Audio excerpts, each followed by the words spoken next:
But let's get right to our first guest tonight, a member of the 1984 National Championship team, played defensive end for LaVell Edwards, was a teammate of Blaine's, has spent his post-football years as a venture capitalist and plays a lot of golf. Our pleasure to welcome Ty Mattingly to the Wise Guys tonight. Now, we have been working for months to have you on this show, and tonight is here, and you came back from paradise, or at least the beach, to be here with us, so thank you. It's good to have you here. Hey, good to be here, straight from Laguna Beach, just to hang out with you two. And it was probably terrible down there, right? 79 degrees, no wind. See, that's beautiful. The nice part about Laguna is it's not too hot, right? Oh, it's spectacular. Yeah. Oh. Not humid, not too hot. Did you stay at a fun place down there? Not really. Hotels were tough, but we were down there for one of our friends' 60th birthday, surprise birthday parties. Oh, wow. That's awesome. Out on Three Arch Bay, out on the sand. Kind of sad. Sweet. Lee Johnson, Jim Herman, they were all out there. Oh, fun. Like a reunion. We're going to start with a quiz. You ready?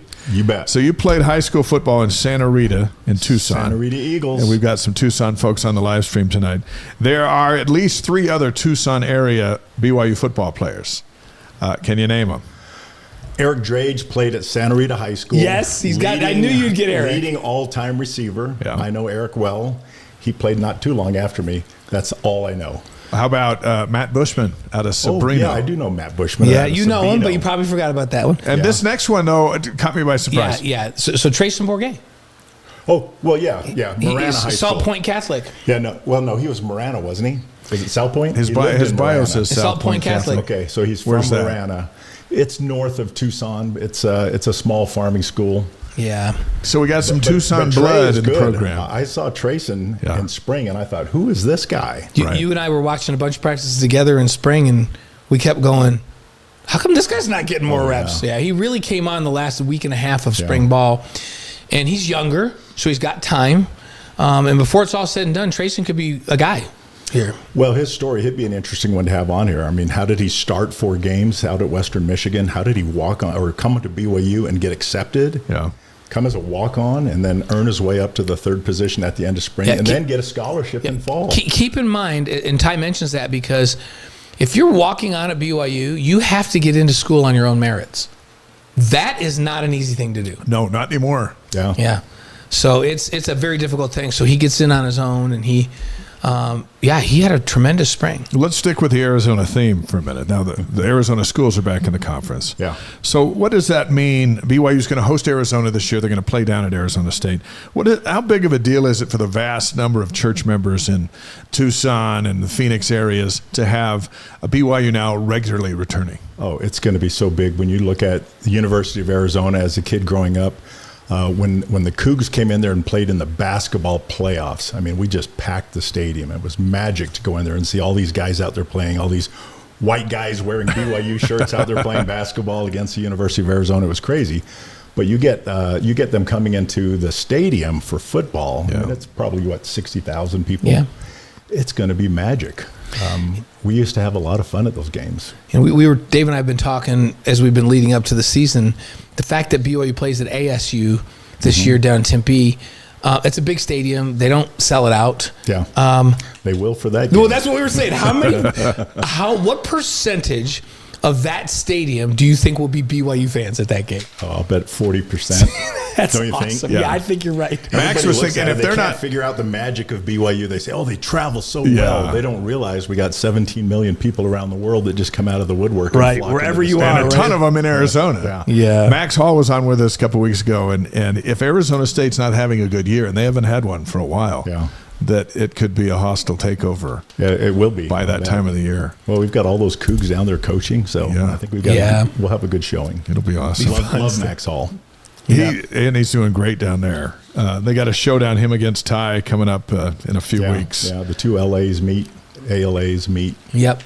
So, hey, former BYU defensive end Ty Mattingly on the Wise Guys with us tonight, presented by Brady Plus, who is, we love Brady Plus because they're the ones that really helped launch us to the next level. Right, and Travis. Yeah, I know Travis from down in Vegas. He's a member over at the club. He had the division. He had the vision for what this could be, what this show could be, and he helped us out and kind of came in as our first big title sponsor. And it really took the trajectory of the show and really helped us. So we owe a lot to Travis and Brady Plus. They're amazing. I love Brady, and Quite honestly, Brady, I think of you a couple times a day, and you know why. Yeah, exactly. They provide a lot of products. Me more than twice a day, that's for sure. 40th anniversary of the '84 championship team. A championship, something nobody can take away from your guys. But it seems like as we visited, I've known Blaine forever, but as we visited with members of that team, the relationships seem to trump the trophy immediately when you start talking about, hey, what'd that year mean to you guys? Yeah, I mean, for sure. It's interesting. So there's a special feeling amongst that group of guys. When you look at, sorry, Blaine, but the class of 80, when I came in with 20 guys that were on scholarship, yeah, this is fascinating. 3 of those 20 were first-round NFL draft picks. Steve Young, Todd Shell, and Gordon Hudson. Right. That's like better than Alabama kind of ratios, right? Right. Yeah. And that was the backbone for the '84 team. But those were really good guys. I think some of the guys before that, and I love those previous teammates, they include guys like Kyle Whittingham, but they were a little tougher guys and weren't as loving and embracing. That group came in there and was the backbone for that '84 team. They set the tone. And they set a tone where we were very accepting. We treated the freshmen just like one of us, and that was the backbone for it. And so great relationships. I've played golf with a bunch of guys from the U, and some of them have said, and some of them, their quarterbacks have said, there's something special when I meet BYU guys. You have this fraternity type of an organization with your teammates that I don't feel with my Utah brethren. Yeah. And it's interesting that that's the case. Yeah, that 80 class, crazy talented class too. The 81 class, crazy talented class. Absolutely. With Leon Those White and two Kurt right there. Govea and Kyle Morrell and Robbie Bosco and Louis Wong. Yeah, Louis Wong. Like on and on and on. It was just an unbelievable, and they had kind of back-to-back great recruiting classes. But they also, BYU also did a phenomenal job of getting high character talented players in, and that was the formula for a run that's just unprecedented and anywhere really. Yeah. So when people ask you, and we're going to ask you right now, what was your favorite moment from '84? When the last seconds ticked off of the last game, or the first game where the Pitt game was so valuable, or anything in between? What was it? Well, for me, it was probably that Pitt game because, that's where Tony Dorsett, all the great traditions, right? Dan Marino. Right. And they were at the high back at those days. They were 2 and 3 in the nation when we were going in to play them. And so if we beat those guys, who knows where the season could go? If we lose to those guys, well, hey, it could be one of those up and down whack years. So to go out there and actually, win that game, it was a close one. And they had a lot of injuries. Of course, we lost their Chris Dolman. Their I've been convinced if Chris doesn't go down with an ankle injury in that game, we probably don't win the game. Oh, that's true. He was single-handedly stopping our offense. He was single-handedly doing it. I had a funny story about that. There was a guy named Louis Wong, number 70, that actually is the one that rolled up on his ankle. So after the game, I'm walking down the chute, heading to the bus, and all of a sudden, 10 or 12 people surround me, and they start screaming at me, and they're like, I'm like, what are you guys talking about? And they're like, aren't you Louis Wong? And I said, no, I'm not Louis Wong. That's Louis Wong. Go get him. I didn't do it. The guy that rolled up on his ankle, and it was his family. But here's the rest of the story. 20 years later, I was at an NCAA basketball game, championship, and I'm walking up the aisles, and I see Chris Dolman sitting on the end. I don't know if I told you this story. No, I haven't heard this one. But I said, Chris Dolman, I introduced myself to him. I said, hey, you and I have history together. I played at BYU, and he said to me 20 years later, are you Wong? No.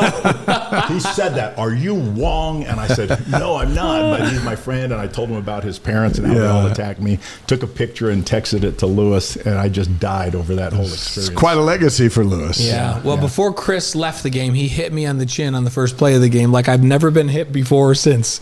The guy was a baller. He was one of the best players I've ever seen. Well, he had those long arms. I got long arms, but I'll bet his would have gone out to there. Yeah, he was special. And he got healthy and he came back and he was a special player in the NFL for a lot of years. We were very fortunate that he got hurt in that game.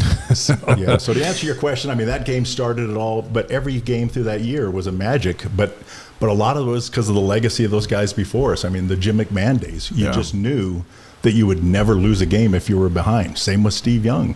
Didn't matter if we were behind. We knew the offense would end up scoring some points. And we could just light up the scoreboard back then. It's a fun time. So here we are 40 years later. BYU's now in I'm so used to saying Power 5. It's Power 4. They're in the Big 12. They're in a Power 4 conference. Did you see that looking forward, or were there times when you were thinking, this thing's not going to come together and BYU's going to be on the outside looking in? This is a true story. I went into Tom Homo a while back, way back when we first went independent, and I had drafted out kind of all of the different teams, and I suggested to him back then that, hey, this is going to consolidate. And the reason why is I looked at it and said, if you take 16 teams and put them in each of 4 conferences, now all of a sudden you've got, I call it the Final Four, right, with 16 teams, and you take the pack and you divide them up. That was my whole strategy. Oh, wow. I pitched to him back then. I drew it out, had it in a PowerPoint deck, the whole 9 yards, and I wanted to come in and try and help with scheduling and stuff back then. Love you, Tom, but Tom argued and said, oh, no, hey, that'll never happen. Here we are. He thought the Pac-12 was indestructible, right? Yeah, I mean, who didn't? Right. Yeah. Who didn't? It went away so fast. It was just like, are you kidding me? Blink of an eye. Yeah. And I think things would have been different if they had pulled us in way back in the Never day. underestimate the power of good leadership, right? Yeah. That conference had back-to-back commissioners that just didn't have vision. Yeah. And it's too bad. It's too bad because it was a great conference. Yeah. So Here's another quiz for you. We got this is a learning show. Uh-oh. All right, looking back, what surprises you the most? Shout out from Greg in Southern California on the live stream. Looking back, what surprises you the most when you consider the following? A, BYU has a national championship. B, BYU has a Heisman Trophy winner. C, BYU has a Doak Walker Award winner. Or D, BYU is a member of the Big 12. Well, you forgot E, which is BYU has 2 Outland Trophy winners. Yeah. Yeah. If I wanted to do an E, I guess I could have had that on there. You got to give the linemen I some realized love. I should have that on there. Love. But throw that in there too, and you consider it's not just, hey, BYU got this. It's how hard they are to get, and all the schools are going after those awards. They are, but the national championship is the crown jewel. It's just like the Super Bowl is for the pros. But when you look at what has to happen for the national championship to happen, I mean, there's never been a national champion that didn't start out in the top 6 in the BCS era. Right. Prior to that, BYU, they call it the mythical national championship when we won it.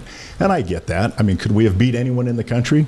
Probably. Yeah, on any given day, right? On any given day, we could have beat just about anyone. There was an interesting article written by a BYU professor, and a guy from ESPN picked it up. But bottom line is, everyone we beat that year beat someone that finished in the top 20.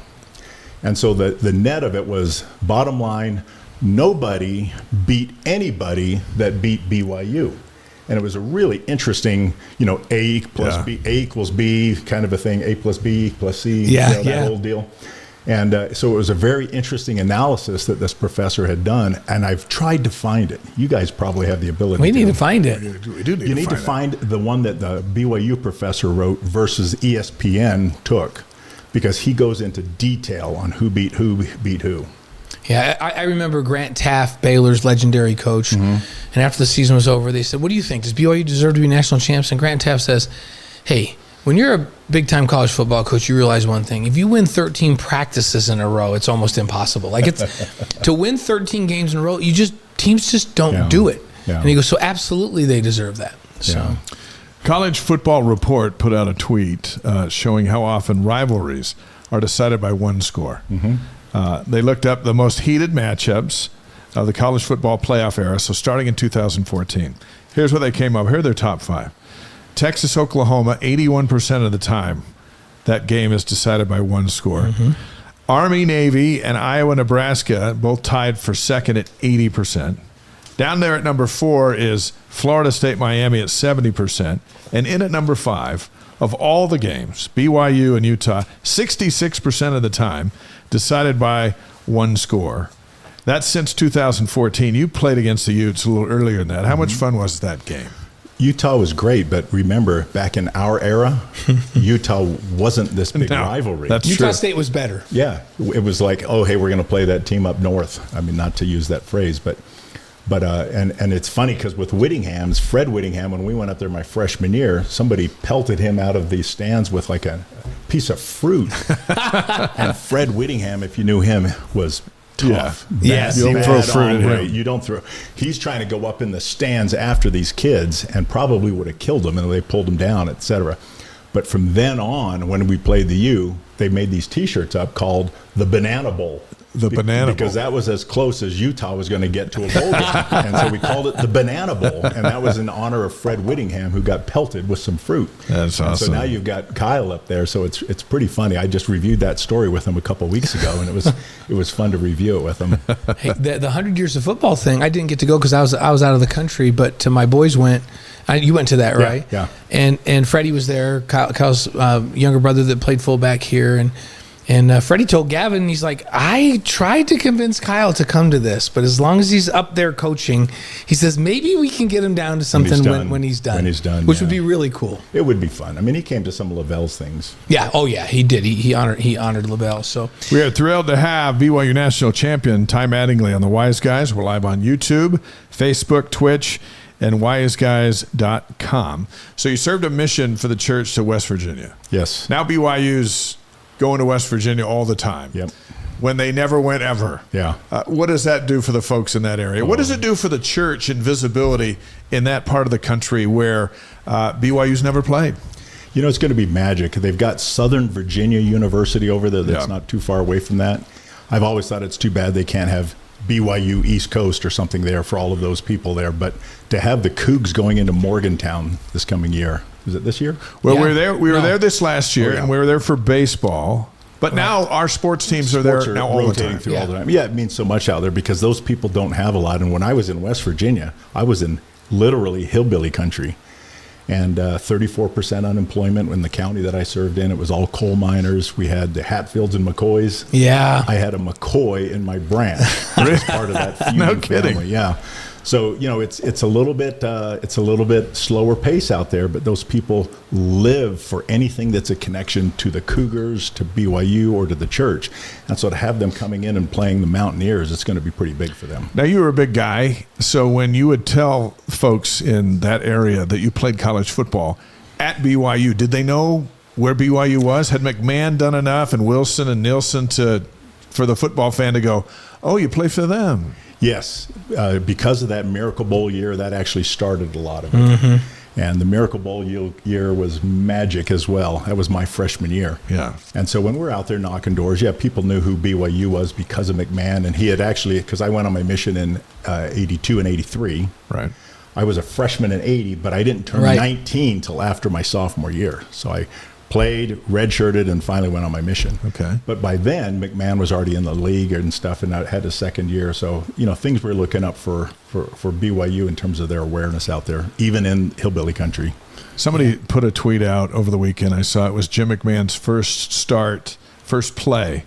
So since when the Bears got him. So then he's out there, and they are all like, this guy's going to take us to the Super Bowl, which he did.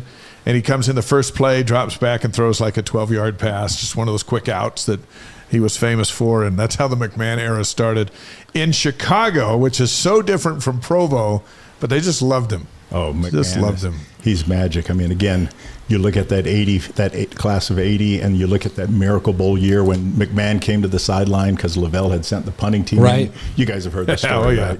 Calls him a quitter, a fetching quitter. Yeah, yeah. And LaVell calls a timeout, huddles up, and then sends the offense out and starts the greatest comeback in college football that nobody knows about. Right. Because we were on Bug Tussle Network back then. The Mislu Network, you know. Flutie got all that credit for throwing that bomb because it was on national TV. Right. Yeah, 60-yard bomb with no time on the clock. It goes through a little triangle with three defensive backs there with their arms and lands in Clay Brown's arms. Unbelievable. It was special. We talk about the fact that there's no doubt who the greatest former BYU player in NFL history is. It's Steve, right? Steve Young. It's like there's no question, right? Steve Young. Nobody will argue that with us. But there are some of us, and I'm interested in your opinion, Ty, that think that Jim McMahon was probably the best college quarterback in history. Absolutely. I mean, think about it. 76 or so NCAA records. Right. Started this forward pass and this whole machine that was the underpinnings for the West Coast offense. I think Steve would even agree with that. Yeah. You know, probably Ty Detmer would. Now, Ty Detmer got the most accolades and the greatest recognition. But I think Jim McMahon, when you look at what he did, man, it's unbelievable. His impact on this winning mindset that, like you say, carried over to that 84 team as well. Mm-hmm, mm-hmm. And he changed the game, and along with Mark and Gifford and Gary. Then all of a sudden, it seemed like Miami started throwing the football, and now everyone started throwing the football. Yeah, the crazy thing is that Jim and Steve, you always wonder, hey, well, would athletes that played 30 years ago translate to today? Those two, they'd be better in today's game. Like, because Jim could run all over the place and was crazy athletic and throw on the run, and Steve was a freakish athlete. In today's offenses where they move the quarterbacks around, those guys would be even better than they were. And we're talking about a Hall of Famer and a Super Bowl champion, and they would be better now than they were then. That's how far ahead of their time they were. So pretty cool. Do you know what's interesting is, you know who else would have been a lot better in today's world than back then? Blaine Fowler. Yeah. Put it right there. I know. Be starting on the 31st. Robert and I, whenever Robert and I are together, he always goes like this. He goes, dude, you're just like 30 years too soon. It's true.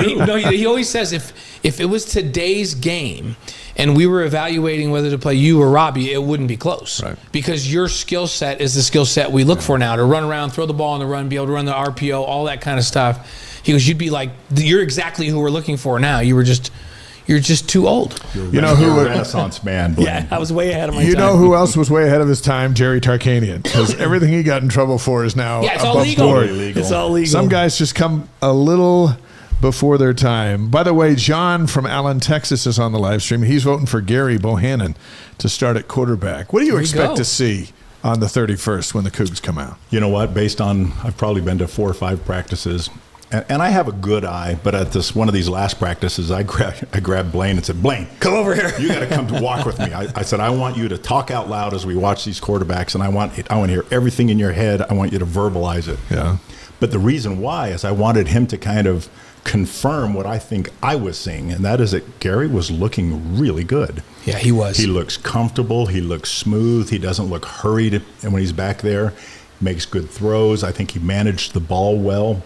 But he's thinking pass, but when he says it's time to run, he's got some wheels. Yeah. And I remember that when he was at South Florida and came into Cougar Stadium, because back then our defensive ends had this weird defense where they were crashing inside, and he would spill over the outside, and the backers were supposed to come over there, Flo and Phil.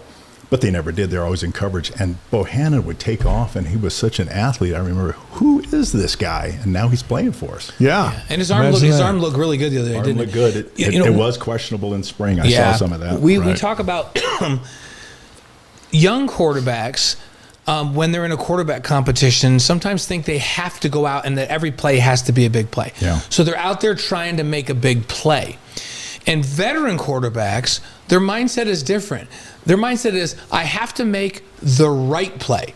Not a big play. I need to make the right play. Sometimes the right play is to run out of bounds for a 2-yard loss and come back on 3rd down and play. Yeah. Sometimes the right play is to throw the ball over a receiver's head into the front row and come back and play on 3rd down. Yeah. And so the quarterback, a veteran quarterback, thinks very differently than a young quarterback. A young quarterback's always thinking they have to make a play now, and you've got to break them of that habit. And that's one of the differences I'm noticing is Gary seems to be making the right play more often than the younger quarterbacks. Yeah. Well, his age, the opportunity that he had at Baylor to win the Big 12 as the starting quarterback. Yeah. I mean, he's got some maturity. He made a lot of good plays, the right decisions. He had a good team around him, but he made good plays. And with that age comes a little bit of wisdom and a little bit of maybe better judgment of not trying to force the play. Isn't it so valuable for a quarterback, whether they transferred in or grew up in the program, when you're in that huddle, that you command the respect that we're about to go do this, not, hey, here's the suggestion from the sideline. Let's try this play. It's, here's what we're doing right now.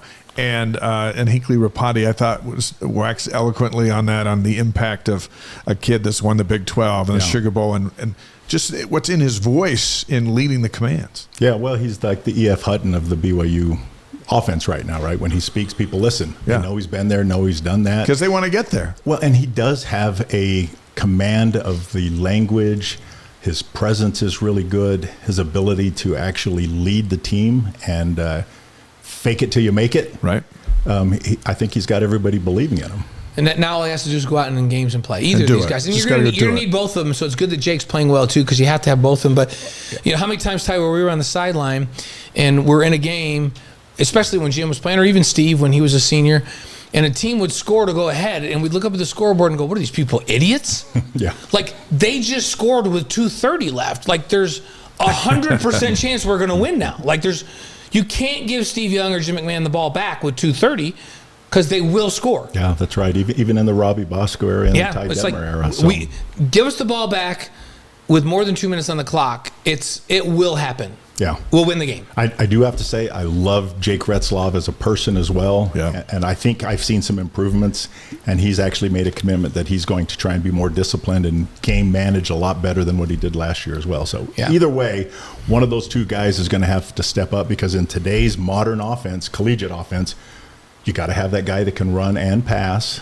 More so than ever, and it comes down to that quarterback. I mean, when I used to go to practice and I'd go watch the D lineman because that's what I played. Right. That's all I cared about.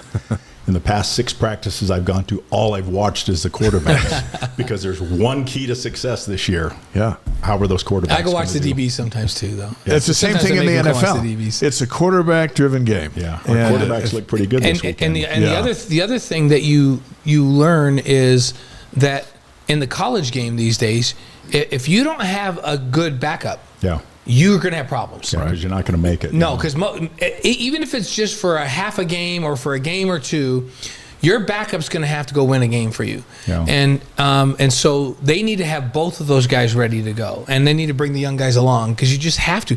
I mean, Utah learned that lesson without Cam Rising. They were not good. Different team. Yeah. They were not good. With him, they're back-to-back Pac-12 champs. Without him, they're a very average football team. Yeah. Doug from Chandler. Go ahead. Go ahead. I would say Doug from Chandler, Arizona is on the live stream. A couple more questions with Ty Mattingly. David Almadova is on deck on our Big Wise Guys show. Hey. What were you about to say? Because I got a question for you. Our guys did really well this weekend. I don't know if you saw in the pros. Pro guys. Yeah. Zach Wilson and Zach Keaton played Slovis, well. When those two guys faced off, I thought they were both close to 100%. I wish Keaton could have hit that touchdown pass. He just got a little excited and floated it a little bit high. But other than that, I thought he was about 100%. Jaron looked good this week, too. And he didn't have as many reps, but drove him down the field, got a game-winning field goal when it mattered. Yes. I get the feeling his time in Minnesota is short. It feels like it. Yeah, it just got that feel. Zach, I thought, looked like a pro. Thought he looked like he was in charge. And cool the hard part for Zach is Zach is the best financial deal in the history of mankind for a backup quarterback. Yeah. Because the Broncos don't have to pay $1 million for him. Yeah. I know that sounds like a lot of money, but in today's quarterback Jets game, are still picking it up, The right? Jets are picking up all of his salary. So they basically have a free guy. Yeah. Now they got a first-round draft pick in Bo Nix and they've got all this money invested in him. And so that means that Zach, and I hate to say that it goes this way, Zach has to be 10 times better than Bo Nix in practice to start. Yeah. But here's what we know. Just hang in there, keep getting better, and you will play. He'll play. Yeah. And if he plays great, he'll either move into that role there, or everybody else in the league will go, oh, look at him in a good offense. Yeah, you know what? His contract's up this next year. Let's get him. So he has a chance to do some things this year. He's up against it because of the way the finances in the NFL work, because he's basically a free dude just to play back. He's the least expensive backup quarterback, veteran backup quarterback in the league. Just look good. But most importantly, my wife Julie would say that next to Jimmy Garoppolo, Zach Wilson and Keaton Slovis were the second and third most handsome guys in the NFL. Is that right? So, that's for our women and the so audience. Garoppolo, she likes him the best. Oh, yeah. All of my daughters, they think Jimmy G is the man. He's the man. Brenda's like, she liked Tom Brady. Well, Tom's out of the league now. That's true. So I'll have to ask her if Garoppolo's now in second. Yeah.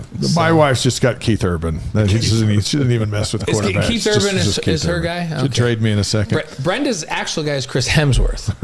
Well, I'm talking about Thor. My wife thinks that you have to be handsome to be a quarterback. and so Julie thinks that Jimmy G, Zach Wilson, and Keaton Slovis, they look the part. That's great. All right, before we go, 5 questions. Denver, Colorado on the live stream. Good to have you guys with us.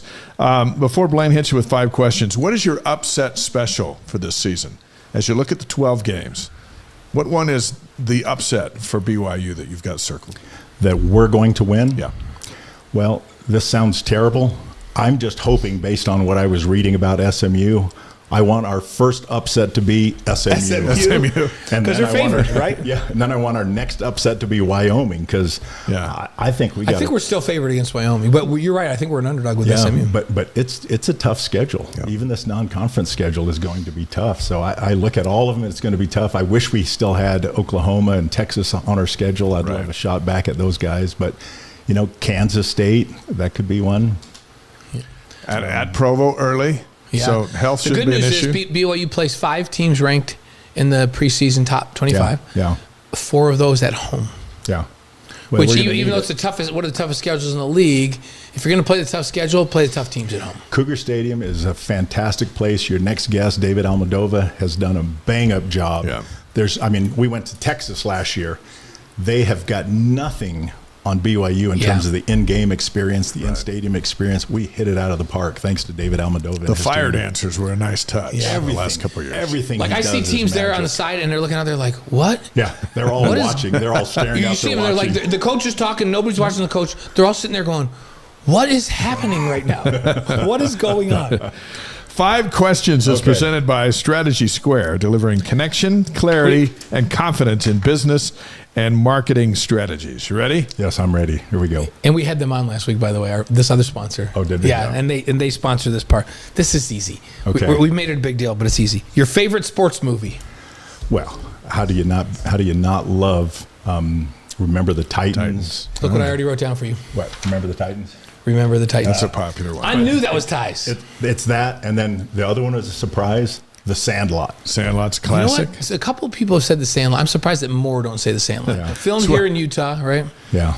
So, but Remember the Titans is a classic. The Sandlot music, is where our everything. grandkids learn all the words they're not supposed to say. Yeah. Yeah. In a classic setting of a great film. Yes. Yeah. Just don't let them here- chew the chaw. Right. Yeah. Yeah. That's never going to end pretty. Yeah. I have a story just like that was for real at the Chemung County Fair where guys threw up all over us. Okay. So, favorite singer or band?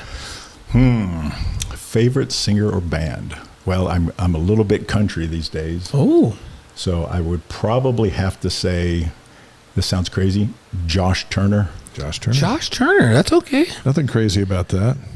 He's an AC/DC guy, but I think Diane's is now Keith Urban. Oh, is that right? Well, I tried to get some Josh Turner tickets because they're coming up to Deer Valley, but all they have left is the ones way up On way the up ski high. lift. We were at a funeral Saturday and driving home. We were listening to Tim McGraw. Yeah, well, I love There's them. some great He's ones. good, so- I think Keith Urban's one of the most talented guys. they're on He's a the planet. phenomenal guitarist too. But see, my wife has a necklace that says TM, which I thought was Ty Mattingly, but she informed me it's Tim McGraw. Good luck with that one. It's okay. Favorite breakfast cereal? How do you beat Captain Crunch with Crunch Berries? All right. See, he's a plain Captain Crunch guy. And I'm like, no, you I don't gotta need have the sideshow. Crunch Berries. but I'll get nothing but the berries. It's so good. Do you eat the crunchy parts first and leave the berries for like 3 or 4 awesome bites at the If end? it's mixed, I do. Yeah, see, that's what I'm talking about right there. That's an excellent choice right It kind of cleans your teeth at the same time. there. Yeah. You want to. Here's You the don't thing even need about to floss Captain after Crunch. Captain Crunch with Crunch You don't want to Berries. rush through Captain Crunch. No. You know, you got to take it nice and Oh slow. yeah, you could cut yourself badly. You could be at the emergency room, but it's worth the risk. Yeah. It's a good pain. It's a good one. It's a good one. We were at the store and grandkids were coming, and they only had plain Captain Crunch, and then they had one that was all berries. Yeah. So I went and I got a big, huge bowl, and I put them all in, and I mixed them up with spoons, and then I put them back in both boxes, so we had Captain Crunch with Crunch Berries. Nice. Do they like it? It's a home. They loved it. That's a family blend. Yeah, they loved it. there. The kids lately have been mixing together Cinnamon Life and Fruity Pebbles in one bowl, and then eating it. I mix a lot of stuff. I throw a lot in there just to try and make it healthier. Throw some pecans in there, some raw oats. It's hard to make Captain Crunch with And Crunch then Berries You healthier. lost me at pecans. Yeah. So- I love it. Hey, you know what we could do? Let's make this a healthy breakfast. Captain Crunch with Crunch Berries with pecans. yeah, I no, don't it do doesn't. that. That I don't do cannot that. cancel it out. That's more I've when never even I do heard that. life. Oh, or when you do something. life. Okay. Okay, that makes sense. So, all right, your favorite BYU moment. Favorite BYU moment? And it doesn't have to be on the football field. Well, I would probably have to say favorite BYU moment. I can remember seeing my wife walk down the sidewalk behind the Wilkinson Center and staring at her, sat on a garbage can and just watched her walk down there. And I thought, wow, what a beautiful girl. She's obviously a freshman. And then I thought, okay, she's out of my sight and never see her again. And I saw her the next day. So I ran up and met. So the greatest introduced moment was myself. that you saw her the next day. Yeah. How does that happen? There was another girl, when I got home from my mission, I was staring over her shoulder when we were registering, and I wrote her name down on a piece of graph paper. I didn't see her for 3 years on campus. I mean, that's how big the campus is. Right. Yeah.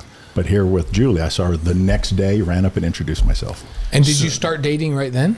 No, I had to slide in there, I had to sit there and You act like, had to work it for a need while. to, first thing I did was help her put her license plate on her car. Acts of You wonder with service. I had to slide in the back door. I wasn't a quarterback with the handsome looks like you. What I'm glad you didn't do Ty. is say, hey, I'd like some Captain Crunch with some pecans in there. There would never be a second date. This quarterback thought he had it with the freshman girl, and then Brenda broke up with me. She actually told me to my face, you know what? I need to start dating other people because you're not the type of person that I would ever marry. She said that to me. I can see that. It was devastating. It's like I was like, she's pretty direct. You have to be pretty confident to overcome that. Because then I was like, well, now it's really on. Now it's on. So Fortunately, when the others didn't work out, she came right back and said, you know what, I'm going to take another look at this. What I did was, this is diabolical, but I had some really good friends from back home. They were very pretty. We were just really good friends.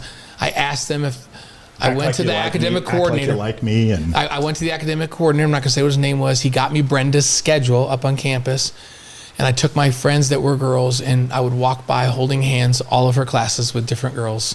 In fact, one of them was just a really good friend, and I said, can we stop when she comes out of class, and can we kiss right there in the hallway? And they said yes. By hook or crook. Yeah, it was terrible. I love it. Is that diabolical? That's a horrible strategy. Good. That's playing to win, man. She got jealous, and then she came back. She came crawling back. It worked. It worked. It worked perfectly. If anyone on the live stream would like to confirm the story we just heard, that would be nice. There's a lot of loose facts if you're in one there. of those girls out there that kissed him in front of Brenda, please text me. like to I verify can even that. say the name, but I'm not going to because it's not fair. It's not right. So. Somehow that takes us to our fifth. Yes, and this is a good transition to the fifth question. The favorite advice you've ever gotten from your wife, Julie? Favorite advice? Boy, I don't know. That's a tough one. She's always educating and teaching me because I sometimes say a little too much.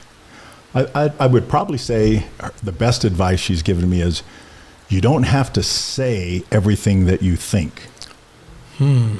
That's pretty good. I think the other way to look at that is shut your mouth sometimes, But sometimes if I think it, I say it, and that sometimes gets me in trouble. It's good to have, if you don't have a filter, it's good to have someone to remind you that you should have one. Yeah. Because you know what? It's never hurt anybody to stop and think before they speak. Isn't that Julie and Brenda and Diane's main job? That right there? It is. Except on this show. But remember, in honor of our boy Danny Plater, did not have that filter. No. And so Blaine and I were always kind of apologizing and making up for that. Hey, by the way, I just got a text from Brenda, and she said, parts of that story are true, but not all. What is she talking And believe me, I didn't have to crawl back. All I had to do was smile in his direction. That is from Brenda Fowler. Thank you, Brenda. Touche, Brenda. Touche. Glad we were able to clarify that. I thought she was out doing something tonight. I don't know why she's listening to the show right now. Because she's a loyalist. Well, Brenda's beautiful, so I'm sure she just flashed you that She big knows. smile. She and knows that's all I it had took. I had a diabolical plan and it worked. Ty Mattingly on the Wise Guys, thanks so much Hey, for thank being you for here. having me. I enjoyed it. We appreciate how you represent the Y and our friendships, and we look for a lot of fun this fall. We'll see you out on the course this week, too. Yeah. Well, we got to get that Utah Open. Are you playing over. the Utah Open? No, I'm going to go play out at We'll see you Playing the next Hobble week. Creek I'm thing? going to play Hobble Creek Wednesday. Yeah, it's too early for me. 8 a.m. We'll see you next week. Thanks, guys. Thank you. Thanks, Ty. Ty Mattingly, defensive end, national champion, and longtime supporter of BYU sports, and a friend of ours. And